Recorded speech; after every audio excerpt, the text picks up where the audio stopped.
Welcome to my channel and you are watching Study with Shaban.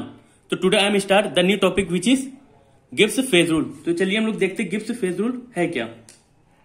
Basically Gibbs ने एक formula drive किया था that is P plus F equal to C plus N. Okay, where P equal to number of phases और Gibbs ने only 3 type के phase use करते that is water, solid and gas, water liquid. Okay, 3 type के phases use किए थे.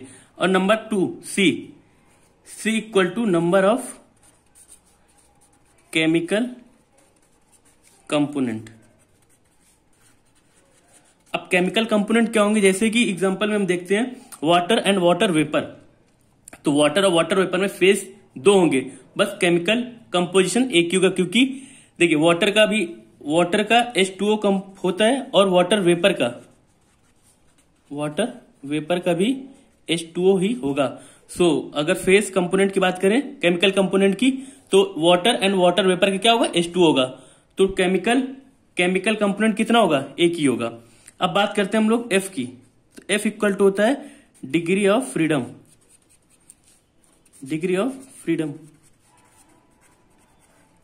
ठीक. अब N equal to non compositional variable. अगर हम लोग बात करेंगे थर्मोडायनेमिक की, तो यहां पे सिर्फ 2 ही होते हैं, प्रेशर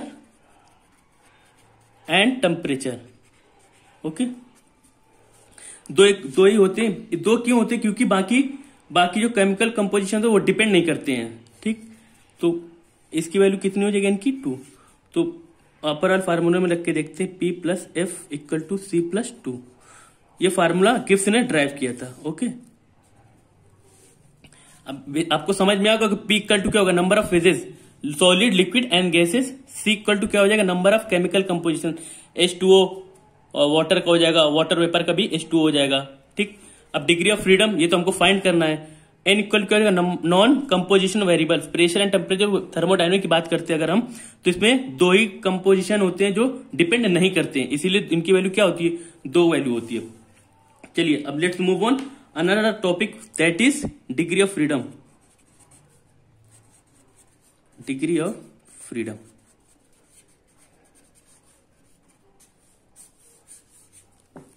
ओके, तो डिग्री ऑफ फ्रीडम क्या होता है देखते हैं. It is the minimum number of independent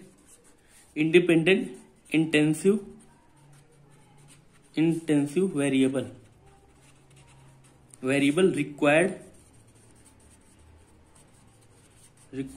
to fix the state of the system. Basically system को डिफाइन करने के लिए गिब्स सिस्टम. ओके, चलिए एग्जांपल देखते हैं.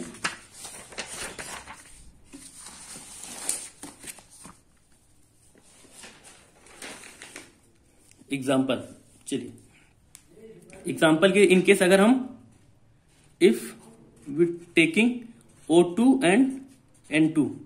अब O2 N2 में एग्जाम्पल देख रहे हो, तो O2 और N2 में फेजेस कितने होंगे, 1, बिकॉज ऑफ गैस फेजेस है. ओके, तो फेजेस 1 हो गए. अब केमिकल C की वैल्यू कितनी हो जाएगी, केमिकल कंपोजिशन की वैल्यू 2 हो जाएगी. क्यों हो जाएगी 2, क्योंकि N की भी केमिकल कंपोनेंट अलग होगा और O2 का भी अलग होगा. अब इसको गिब्स फेज रूल में रख के देखते हैं डिग्री ऑफ फ्रीडम कितना आता है. तो P plus F equal to C plus 2. तो फेज कितने हो जाएगा, 1. डिग्री ऑफ फ्रीडम फाइंड करना है, कंपोनेंट केमिकल कंपोनेंट कितने हो गए, 2 प्लस 2. तो F इक्वल टू कितना आ गया, 3. ठीक. अब हमने बात की O2 और N2 की. अगर हम बात करते हैं सेकेंड एग्जाम्पल की, सेकेंड एग्जाम्पल क्या होगा, water and water vapour. Okay. अब वाटर वेपर, वाटर का केमिकल कंपोजिशन कितना होगा H2 और वाटर वेपर का क्या हो जाएगा H2, सेम इसका हो जाएगा। और फेजेस कितना हो जाएंगे इसमें, फेजेस अलग अलग हो जाएंगे, तो फेज 2 हो जाएंगे, केमिकल कंपोजिशन 1 हो जाएगा। तो चलिए एग्जांपल में हम लोग रख के देखते हैं फॉर्मूले में, P plus F equal to C plus 2। Phases कितने हैं 2, डिग्री ऑफ फ्रीडम फाइंड करना है, केमिकल कंपोजिशन 1 है बिकॉज ऑफ H2O सेम होता है, और 2 ये नॉन कंपोजिशन वेरिएबल होते हैं। F इक्वल टू कितना हो गया 1, ये degree of freedom water and water vapour के भी। अब चलिए नेक्स्ट बात करते हैं अगर हम ट्रिपल पॉइंट की। Third example triple point. Basically triple point वह पॉइंट होता है जहां पर तीनों स्टेट एग्जिस्ट करते हैं, आइस, वाटर एंड वेपर। अब इसका भी केमिकल कंपोजिशन कितना होगा इसका H2O, वाटर का H2O, अगर वेपर की बात करें अपन तो वाटर वेपर की, ओके वाटर वेपर की, तो इसका केमिकल कंपोजिशन कितना होगा H2O। फेज कितने होंगे, सबके तीनों के फेजेस क्या होंगे अलग अलग होंगे, तो फेज कितने हो जाएंगे 3, केमिकल कंपोजिशन की बात करेंगे तो 1 हो जाएगा। अब हम लोग फार्मूले में रख के चेक कर लेते हैं, P plus F equal to C plus 2, तो P इक्वल टू कितना था, फेजेस कितने हो गए थे 3। फेजेस क्यों 3 है, क्योंकि आइस, वाटर एंड वेपर तीनों solid liquid phase, solid liquid and gases तीनों फॉर्म आ गए, तो फॉर्म की वजह से क्या हो जाएगा P equal to 3। Degree of freedom find करना है, C equal to chemical composition सबका सेम ही रहेगा, आइस का भी H2O होता है, वाटर का भी H2O ही होता है, और वाटर वेपर का भी H2O होगा, सो केमिकल कंपोजिशन 1 हो जाएगा। 2 ये वेरिएबल हो गया, तो F इक्वल टू कितना आ गया 0। Degree of freedom at triple point के लिए कितने होता है 0, ठीक है। अब चेक करते हैं ट्रिपल पॉइंट एक्चुअल में, अब ट्रिपल पॉइंट प्रेशर कितना होता है, प्रेशर एट ट्रिपल पॉइंट पे होता है 0.61 किलो पास्कल। अगर हम बात करें ट्रिपल पॉइंट टेम्परेचर की तो ये होता है 273.16 केल्विन। अगर सेल्सियस की बात करें 0.01 सेल्सियस, ओके।